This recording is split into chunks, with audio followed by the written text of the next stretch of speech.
हरे कृष्ण कृष्ण कृष्ण हरे हरे, हरे राम राम राम हरे हरे. हरे कृष्ण कृष्ण कृष्ण हरे हरे, हरे राम राम राम हरे हरे. ओम अज्ञानतिमिरान्धस्य ज्ञानाञ्जनशलाकया चक्षुरुन्मिलितं येन तस्मै श्री गुरवे नमः. श्री चैतन्य मनोभीष्टं स्थापितं येन भूतले स्वयं रूप कदा मह्यं ददाति स्वपदान्तिकम्. वन्देऽहं श्रीगुरो श्रीयुतापदकमलं श्रीगुरून् वैष्णवांश्च श्रीरूपं साग्रजातं सहगण रघुनाथान्वितं तं सजीवं साद्वैतं सावधूतं परिजनसहितं कृष्ण चैतन्य देवं श्री राधा कृष्ण पादान् सहगण ललिता श्री विशाखान्वितांश्च. नमः ओम विष्णुपादाय कृष्ण पृष्ठाय भूतले श्रीमते भक्तिवेदांत स्वामी नीति नामिने. नमस्ते सारस्वते देवे गौरवाणी प्रचारिणे निर्विशेष शून्यवादी पाश्चात्य देश तारिणे. जय श्री कृष्ण चैतन्य प्रभु नित्यानंद श्री अद्वैत गदाधर श्रीवासादि गौर भक्त वृंद. हे कृष्ण करुणा सिंधु दीनबंधु जगतपते गोपेश गोपिका कांत राधाकांत नमोस्तुते. तप्त कांचन गौरांगी राधे वृंदावनेश्वरी वृषभानुसुते देवी प्रणमामि हरिप्रिये. जय श्री कृष्ण चैतन्य प्रभु नित्यानंद श्री अद्वैत गदाधर शिवासादि गौर भक्त वृंद. हरे कृष्ण कृष्ण कृष्ण हरे हरे, हरे राम राम राम हरे हरे. हरे कृष्ण. हरे कृष्ण. लेसन क्रमांक 50 भक्तिशास्त्री कोर्स भगवत गीता अध्याय 13. आज आपण पाहणार आहोत श्लोक संख्या 1 ते 7. 13वा अध्याय जो आहे तो क्षेत्र क्षेत्रज्ञ विभाग योग म्हणजेच प्रकृती, पुरुष आणि चेतना याबद्दल आपल्याला ज्ञान देतो. श्लोकसंख्या 1 ते 7 क्षेत्र क्षेत्रज्ञ, 8 ते 12 ज्ञान प्राप्त करण्याची पद्धती, 13 ते 19 ज्ञेयम म्हणजे कोणाबद्दल ज्ञान घ्यायचे आहे याबद्दल आपण माहिती घेतो. 20 ते 26 प्रकृती, पुरुष आणि त्यांच्यापासून झालेली निर्मिती याबद्दल आपल्याला ज्ञान प्राप्त होतं. आणि 27 ते 35 श्लोक ज्ञानचक्षुषः म्हणजेच ज्ञानमय दृष्टी. आज आपण पहिला टॉपिक पाहणार आहोत लेसन क्रमांक 50 मध्ये क्षेत्र आणि क्षेत्रज्ञ. आता क्लोज बुक एक्झाम तयारी प्रश्न याच्यामध्ये 3 प्रश्न आहेत. तर ते असे आहेत की प्रकृती, पुरुष आणि ज्ञेयम याचा मराठीत अर्थ समजावणे. आणि याचं उत्तर आपल्याला मिळणार आहे पहिल्या श्लोकामध्ये, 13व्या अध्यायाच्या पहिल्या श्लोकात. त्यानंतर दुसरा प्रश्न आहे तैत्तिरीय उपनिषद 2.9 च्या संबंधाने ब्रह्मपुच्छ प्रतिष्ठा या 5 स्तरांची नावं आपल्याला लिहायची आहेत आणि त्याचं उत्तर आपल्याला मिळणार आहे 13.5 मध्ये.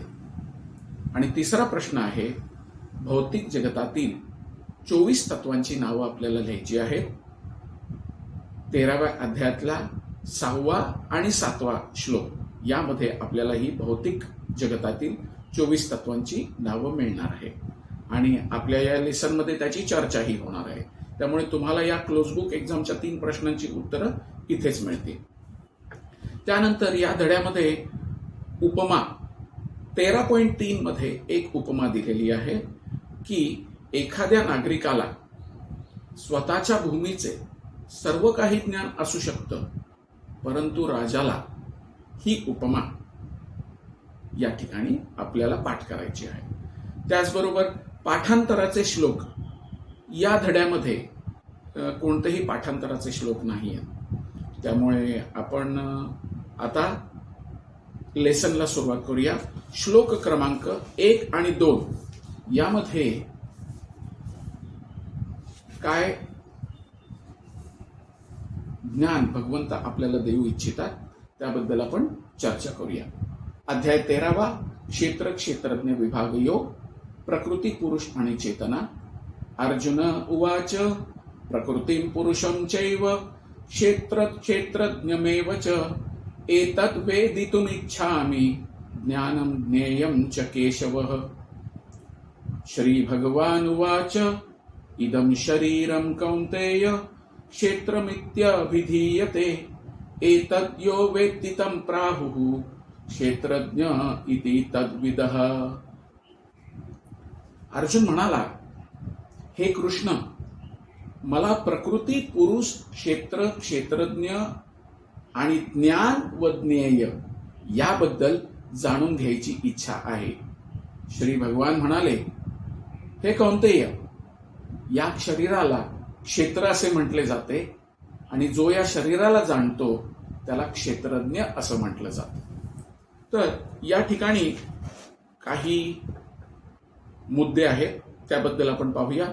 ते मुद्दे असे आहेत: प्रकृतीम म्हणजे भौतिक प्रकृती काय आहे, पुरुषम भोगता कोण आहे, क्षेत्रम म्हणजे क्षेत्र म्हणजे काय, क्षेत्रज्ञम म्हणजे क्षेत्राचा ज्ञाता कोण आहे, ज्ञानम ज्ञान म्हणजे काय आहे, ज्ञेयम म्हणजे ज्ञानाचे लक्ष्य काय आहे. आता पहिल्या मुद्द्यावर आपण चर्चा करू. क्षेत्रम, क्षेत्र म्हणजे काय. श्रीकृष्ण म्हणाले की या शरीराला क्षेत्र असं म्हटलं जातं. कोणासाठी? तर हे शरीर म्हणजे बद्ध जीवांचं कार्यक्षेत्र आहे. का प्राप्त होतं? जीव या संसारात गुरफटलेला असतो व तो भौतिक प्रकृतीवर प्रभुत्व गाजवण्याचा प्रयत्न करत असतो, म्हणून त्याला हे कार्यक्षेत्र प्राप्त होते. कोणतं शरीर मिळणार? आता ह्याच्यामध्ये असा मुद्दा येतो की भौतिक प्रकृतीवर प्रभुत्व गाजवण्याच्या त्याच्या म्हणजे जीवात्म्याच्या क्षमतेनुसार त्याला शरीर मिळणार. मुद्दा 2, कसं मिळणार? हे शरीर इंद्रियांनी बनलेलं असतं. बद्ध जीवाला इंद्रिय उपभोग करायची इच्छा असते आणि इंद्रिय उपभोग घेण्याच्या त्याच्या कुवतीनुसार त्याला शरीर किंवा कार्यक्षेत्र उपलब्ध करून दिलं जातं. हे सर्व भगवंतांद्वारे केलं जातं. क्षेत्रज्ञम, क्षेत्राचा ज्ञाता कोण आहे? जो मनुष्य या शरीराला जाणतो आणि स्वतःच या शरीराशी तादात्म्य करतो त्याला क्षेत्रज्ञ असं म्हटलं जातं. तादात्म्य म्हणजे देहात्मबुद्धी, या शरीरालाच मी स्वतः आहे असं समजणे. क्षेत्र आणि क्षेत्रज्ञामधील भेद जाणणं फारसं काही कठीण नाहीये. कसं समजायचं? तर शरीरामध्ये अनेक बदल होतात.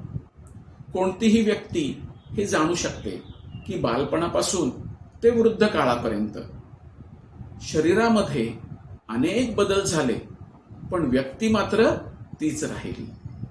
त्याचप्रमाणे क्षेत्र आणि क्षेत्रज्ञामध्ये भेद आहे. अशा रीतीने बद्ध जीवात्मा जाणतो की आपण शरीरापासून भिन्न आहोत. प्रारंभी वर्णन करण्यात आलं आहे, देहिनोस्मिन यथा देहे. जीव हा देहस्थ असतो आणि देहाचे बालपणापासून कौमार्यात, कौमार्यातून तारुण्यात आणि तारुण्यातून वृद्धत्वामध्ये स्थित्यंतर होत असतं. देहाचा स्वामी असणारा जाणू शकतो की देहामध्ये स्थित्यंतर होतंय. हा देहाचा स्वामी जो आहे त्याला क्षेत्रज्ञ असं म्हटलं जातं. थोडंसं आपण जर चिंतन केलं तर आपल्याला समजू शकतं की ह्या शरीरापासून आपण भिन्न आहोत. आपण जरी कपडे वगैरे इत्यादी गोष्टी वापरतो तरीही आपण हे जाणतो की वापरलेल्या वस्तूंपासून आपण भिन्न आहोत. आता आपण पाहूया क्षेत्रज्ञांच्या उपाधी काय आहेत. काही वेळा आपण असा विचार करतो की मी मनुष्य आहे, मी स्त्री आहे, मी कुत्रा आहे, मी मांजर आहे. या सर्व क्षेत्रज्ञांच्या उपाधी आहेत, परंतु क्षेत्रज्ञ हा शरीरापासून नेहमीच भिन्न असतो. भगवद्गीतेच्या प्रारंभिक 6 अध्यायांमध्ये क्षेत्रज्ञ म्हणजे जीव ज्या स्थिती योगे तो भगवंतांना जाणू शकतो त्या स्थितींचं वर्णन करण्यात आलेलं आहे. भगवद्गीतेमधल्या 6 अध्यायांमध्ये भगवान भक्तीच्या संदर्भात आत्मा व परमात्मा यांच्यातील संबंधांचं वर्णन करतात. तसंच भगवंतांचं श्रेष्ठ स्वरूप आणि जीवांच्या स्वरूपाचे निश्चित रूपाने या अध्यायांमध्ये वर्णन करण्यात आलेले आहे. जीव हे सर्व परिस्थितीतच भगवंतांच्या अधीन असतात, परंतु जीवांना विस्मृती झाल्यामुळे ते दुःख भोगत असतात. म्हणजे दुःख भोगण्याचं कारण काय आहे, तर जीवांना विस्मृती झालेली असते. पुण्य कर्माद्वारे प्रबुद्ध झाल्यावर ते आर्त, अर्थार्थी, जिज्ञासू आणि ज्ञानी इत्यादी विविध अवस्थांमध्ये भगवंतांकडे जातात. याचंही वर्णन भगवद्गीतेत करण्यात आलेलं आहे. आणि भगवद्गीतेचे अंतिम 6 अध्याय जे आहेत, म्हणजे 13 ते 18 अध्याय, याच्यामध्ये जीव हा भौतिक प्रकृतीच्या संपर्कात कसा येतो आणि सकाम कर्म, ज्ञानाचं अनुशीलन, भक्तीच्या आधारे भगवंत जीवाचा कसा उद्धार करतात याचं विवरण करण्यात आलेलं आहे. जीवात्मा हा जरी शरीरापासून पूर्णपणे भिन्न असला तरी कोणत्या न कोणत्या तरी रीतीने त्याचा देहाशी संबंध येतो, याचंही विश्लेषण करण्यात आलेलं आहे. आता आपण पुढचा श्लोक घेऊया, श्लोक क्रमांक 3. आता ह्याच्यामध्ये पाहू आपण काय सांगण्यात आलंय. श्लोक संख्या 3 मध्ये श्लोक असा आहे, क्षेत्रज्ञं चापि मां विद्धि सर्व क्षेत्रेषु भारत क्षेत्र क्षेत्रज्ञयोर ज्ञानम यत्ज्ञानम मतं मम. म्हणजे हे भारता, मी सर्व शरीरांमधील सुद्धा क्षेत्रज्ञ असल्याचे तू जाणले पाहिजेस. आणि हे शरीर आणि त्याच्या क्षेत्रज्ञाला जाणणे म्हणजेच ज्ञान आहे, असं माझं मत आहे, असं भगवंत या ठिकाणी सांगतायत. क्षेत्रज्ञ म्हणजे क्षेत्राचा ज्ञाता कोण आहे, तर भगवंत सुद्धा सर्व शरीरातील क्षेत्रज्ञ असल्याचं हे जीवात्म्याने जाणलं पाहिजे. भगवंत परमात्मा रूपाने प्रत्येक शरीरात उपस्थित असतात. म्हणजेच शरीरात जीवात्म्याबरोबर परमात्माही म्हणजे भगवान कृष्णही उपस्थित असतात. ज्ञानम, आता ज्ञान म्हणजे काय, हे शरीर आणि त्याच्या क्षेत्रज्ञाला म्हणजे परमात्म्याला जाणणे म्हणजेच ज्ञान आहे. भगवंत या ठिकाणी सांगतायत, मी सुद्धा क्षेत्रज्ञ आहे. परमात्मा हे भगवंतांचं विस्तारित रूप असल्यामुळे श्रीकृष्ण म्हणतात की मी सुद्धा क्षेत्रज्ञ आहे, परंतु मी शरीरातील जीवात्मा नाही, मी परमात्मा आहे. मी प्रत्येक देहामध्ये परमात्मा म्हणून उपस्थित असतो. प्रत्येक क्षेत्रामध्ये शरीरामध्ये 2 आत्मे असतात, व्यक्तिगत आत्मा आणि परमात्मा. आता आपण पाहू ज्ञान म्हणजे काय, तर वेदानुसार शरीर, जीव आणि परमात्मा याच्यातील भेद जाणणे म्हणजे ज्ञान होय. श्रीकृष्णांचं असं मत आहे, जीव आणि परमात्मा यातील भेदाभेद जो जाणतो तो ज्ञानी, किंबहुना याच्यातील भेदाभेद जाणणे म्हणजेच ज्ञान. आता आपण पाहू की आत्मा आणि परमात्मा यांच्यामध्ये मुख्यत्वे काय भेद आहेत. तर या ठिकाणी 6 प्रकारचे भेद सांगण्यात आलेले आहेत. आत्म्याबद्दल जेव्हा मी पहिल्यांदा वाचीन तेव्हा ते आत्म्याबद्दल असेल आणि दुसऱ्यांदा वाचीन तेव्हा ते परमात्म्याबद्दल असेल.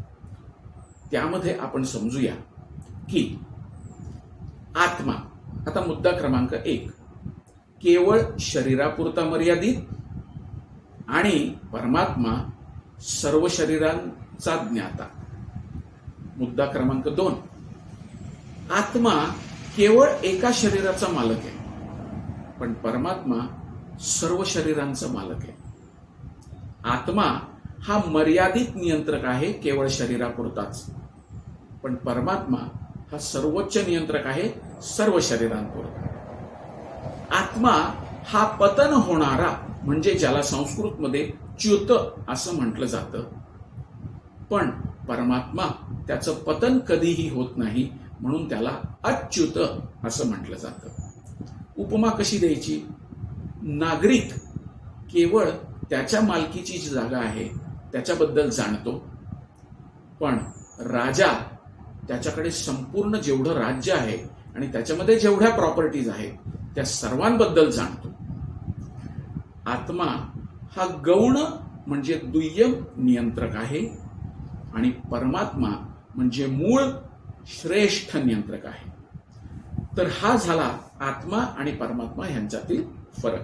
आता आपण पाहू की दोन्ही क्षेत्रज्ञ जे आहेत ते एक समानच आहेत असं जो म्हणतो तो भगवंतांच्या कथनाचा, सांगण्याचा विरोधी असतो. कारण भगवंत इथे स्पष्टपणे सांगतायत की मी सुद्धा क्षेत्रज्ञ आहे. या ठिकाणी प्रभुपाद एक छान उपमा आपल्याला देतात.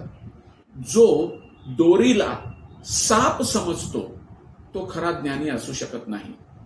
विविध प्रकारचे देह आहेत, विविध प्रकारचे देहांचे मालक आहेत.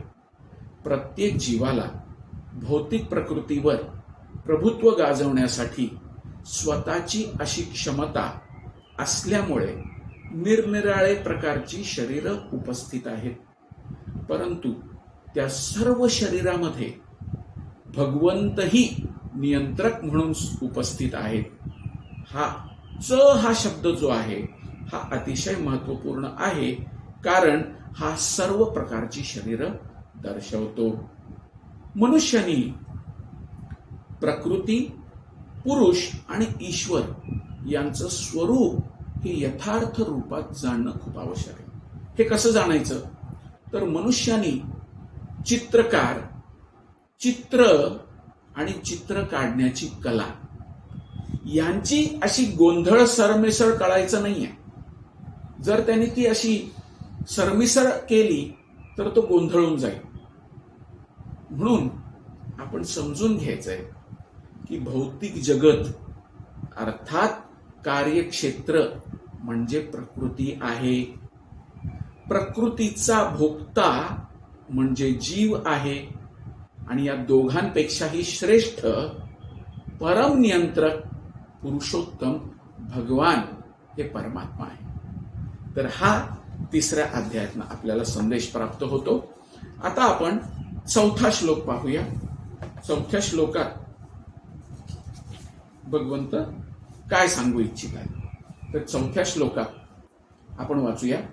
तत्क्षेत्रम यच्च यादृक् यद्विकारी यतश्च यत् सचयो यत् प्रभावश्च तत्समासेन मे शृणु. आता कृपया माझ्याकडून ऐक. क्षेत्र आणि त्याचे स्वरूप, त्याच्यामध्ये कोणते बदल होतात, त्याची निर्मिती केव्हा होते, त्याचा ज्ञाता कोण आहे आणि क्षेत्रज्ञाचा काय प्रभाव आहे याचे संक्षिप्त वर्णन ऐक, असं भगवंत अर्जुनाला सांगतात. तर या चौथ्या श्लोकामध्ये आपल्याला पाहायचंय की भगवंत क्षेत्र आणि क्षेत्रज्ञ यांच्या स्वरूपाचं वर्णन करतायत. या शरीराचं स्वरूप काय आहे, कोणत्या पदार्थांपासून देह बनलेला आहे, कोणाच्या नियंत्रणाखाली हा देह कार्यशील आहे, याबद्दल भगवंत सांगतायत. आणि त्याचबरोबर त्याच्यात कसे बदल घडून येतात, हे बदल कोठून येतात, त्याची कारणं कोणती आहेत, त्याचं प्रयोजन काय आहे, आत्म्याचं परम लक्ष्य काय आहे आणि जीवाचं वास्तविक स्वरूप कसं आहे, हे सगळे प्रश्न जे आहेत याची उत्तरं आपल्याला या ठिकाणी मिळणार आहे. आता या सर्व गोष्टींचं ज्ञान मनुष्याला असलं पाहिजे. आत्मा आणि परमात्मा याच्यातील भेद त्यांनी जाणलेला असला पाहिजे. त्यांचा प्रभाव, त्याची शक्ती यांचंही ज्ञान त्याला असणं आवश्यक आहे. मनुष्याने केवळ भगवद्गीता प्रत्यक्षपणे भगवंतांनी सांगितली आहे, जशी सांगितली आहे तशीच जाणून घ्यायची आहे. असं केल्याने त्याला सर्व गोष्टी आपोआप स्पष्ट होणार आहे. या ठिकाणी कोणतेही तर्क वगैरे ह्याची काही आवश्यकता अजिबात नाही आहे. आता या ठिकाणी एक उपमा पण देण्यात आलेली आहे. प्रत्येक देहातील भगवंत आणि जीव एकच आहेत अशी समजूत, म्हणजेच शक्तिमान आणि शक्तिहीन यांना एकसारखे समजणं हा एक खूप मोठा दोष आहे. हे मात्र आपण या ठिकाणी जाणून घेतलं पाहिजे. आता आपण पाहूया पुढच्या श्लोकामध्ये भगवंत काय सांगताय. 5वा श्लोक. ऋषिभीर बहुधा गीतम छंदोभीर विविधै पृथक् ब्रह्मसूत्र पदेश्चैव हेतुमद्भीर विनिश्चितैः. क्षेत्राचे आणि क्षेत्रज्ञाचे हे ज्ञान विविध ऋषींनी वैदिक ग्रंथामध्ये वर्णित केलेलं आहे. विशेष करून हे ज्ञान सर्व कारण परिणामांसहित वेदांत सूत्रामध्ये सर्व तथ्यांसहित प्रस्तुत करण्यात आलेलं आहे. याच्यावर आता आपण चर्चा करूया. तर पूर्ववर्ती आचार्य जे आहेत त्यांनी काही प्रमाणं दिलेली आहेत. या ज्ञानाचं वर्णन करण्यास भगवान श्रीकृष्ण हे सर्वोच्च आणि सर्वश्रेष्ठ प्रमाण आहे. तथापि विद्वान ज्ञानीजन जे आहेत, जे आदर्श अधिकारी व्यक्ती, हे चालीरीतीप्रमाणे पूर्वाचार्यांचं सुद्धा प्रमाण देतात. वेदांताचं प्रमाण देऊन श्रीकृष्ण आत्मा आणि परमात्मा यांच्यातील द्वैत अद्वैताच्या विवादास्पद मुद्द्याचं वर्णन करतात. प्रथम ते म्हणतात की विविध ऋषींच्या मते असे आहे.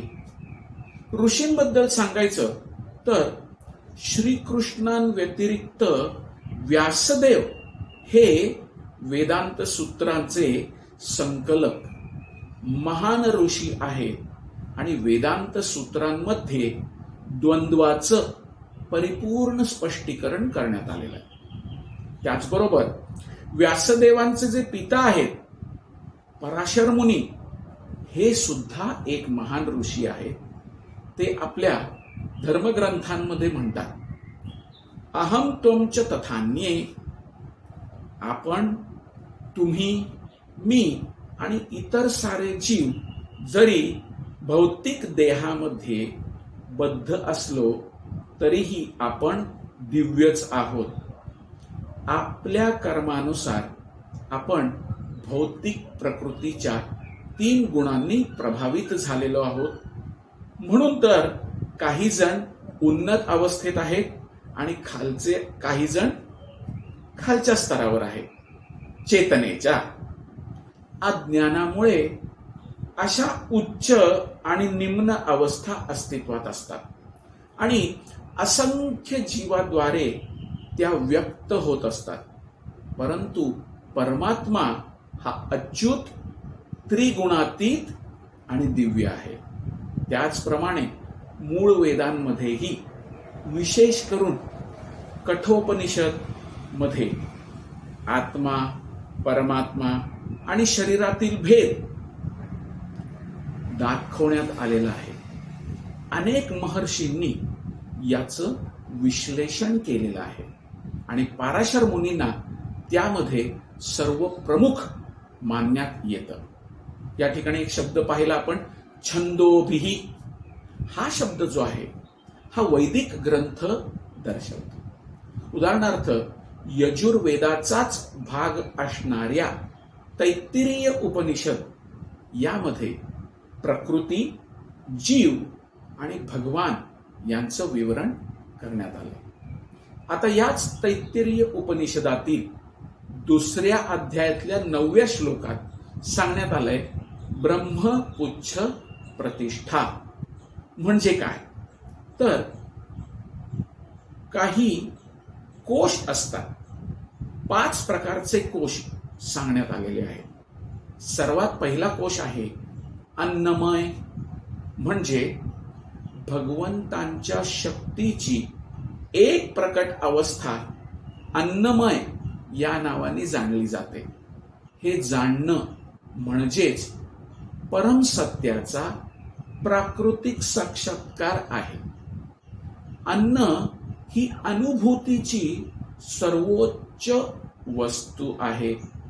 उदाहरणार्थ लहान मुलाची जाणीव किंवा एक अमिबा हे त्याचं उदाहरण श्रील प्रभुपाद तात्पर्यामध्ये देतात. त्यानंतर पुढचा कोश येतो त्याला प्राणमय असं म्हटलं जातं.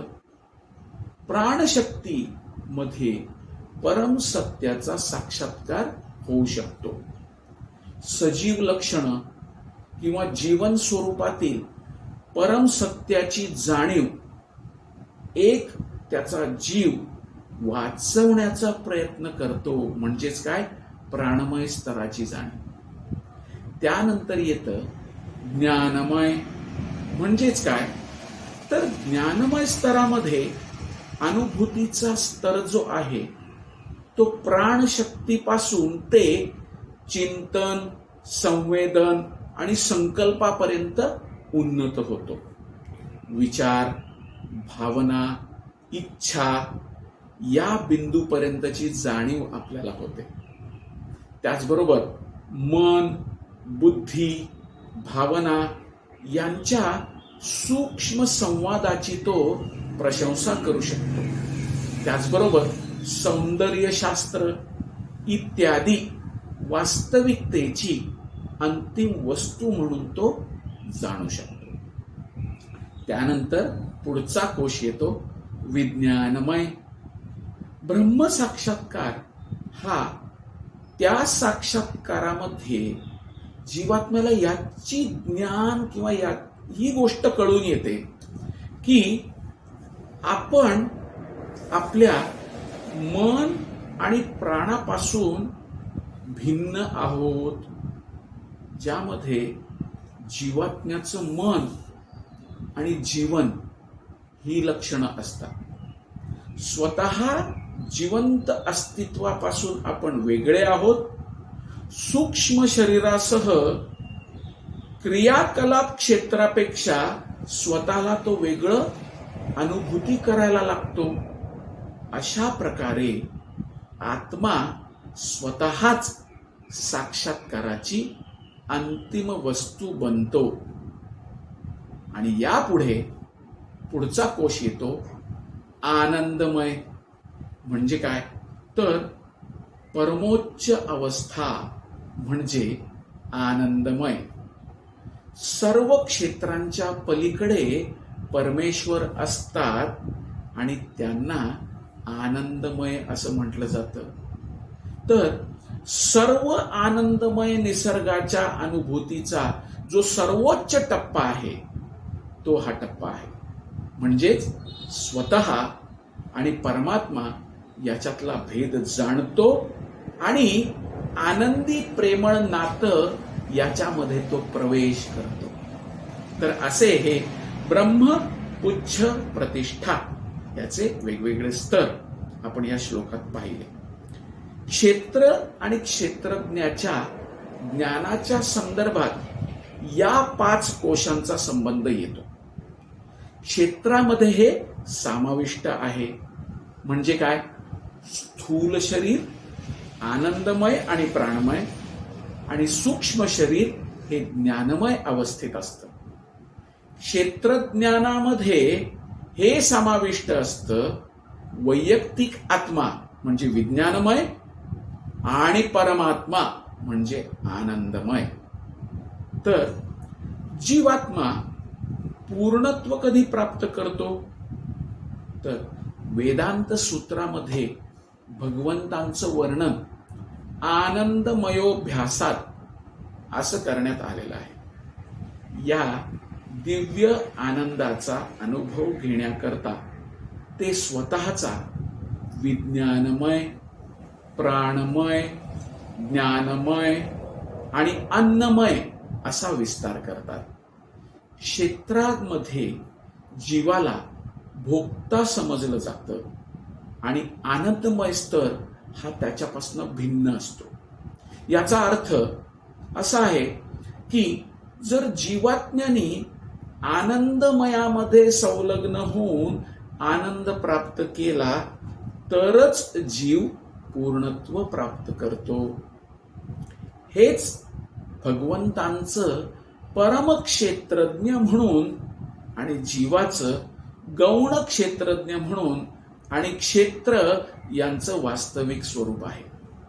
आता वेदांत सूत्र हे ब्रह्मसूत्रामध्ये मनुष्याला काय प्राप्त होऊ शकतं, या दोन्ही सूत्रांमध्ये म्हणजे वेदांत सूत्रात आणि ब्रह्मसूत्रांमध्ये, तर भगवंतांचं परमक्षेत्रज्ञ म्हणून आणि जीवात्म्याचं गौण क्षेत्रज्ञ आणि क्षेत्र यांचं वास्तविक स्वरूप हे मनुष्याला प्राप्त होऊ शकतं. आता आपण पाहूया श्लोक संख्या 6.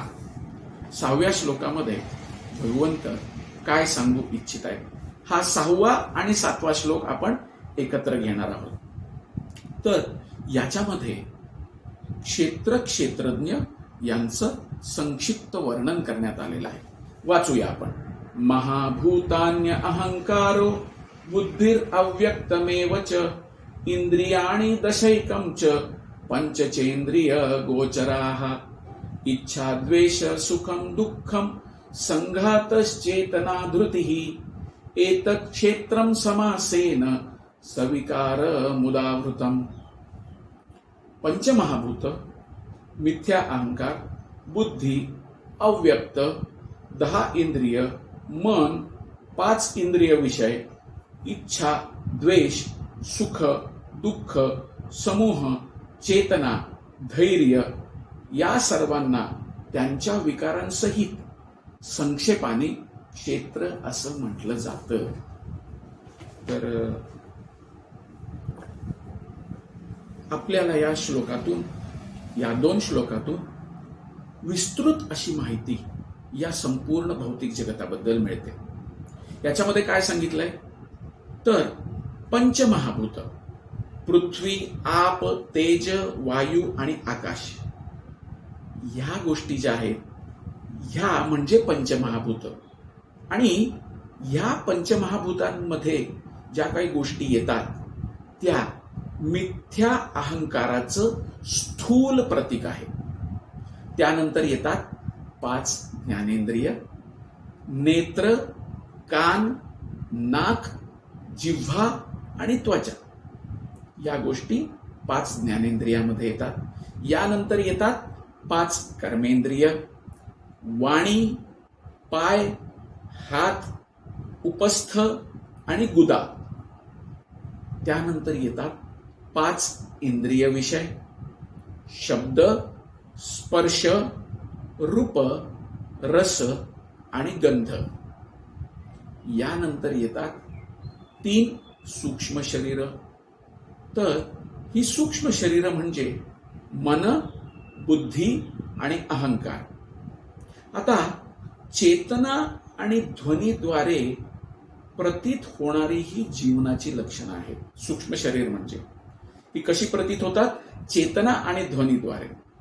इंद्रियांचा स्वामी असणारं मन आहे आणि त्याला अंतर इंद्रिय असं म्हटलं जातं. आता आपण पाहू, एक अव्यक्त गुण आहे ज्याला प्रधान असं म्हटलं जातं, म्हणजेच सत्व, रज आणि तम. तामस बुद्धी ही अव्यक्त त्रिगुणांचं प्रतीक आहे. अशी मिळून एकूण 24 तत्व सांगण्यात आलेली आहे.